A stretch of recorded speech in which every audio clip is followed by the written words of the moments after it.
So here are my Roma tomato plants. Looking pretty good here. And then of course we have the thyme and the rosemary over here. This one hasn't been pruned yet today. So thought I'd give you a look. And then we come over here. And this has been my one that has been producing the most and started at first producing the most. This one has also not yet been pruned today.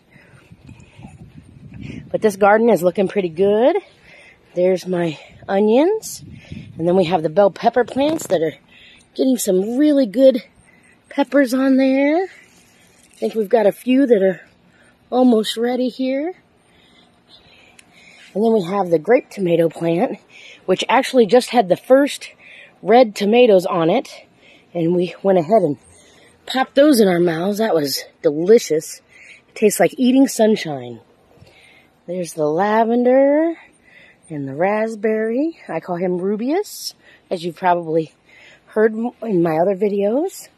The basil starting to flower. And the lemon balm. And that's it. That's my beautiful garden.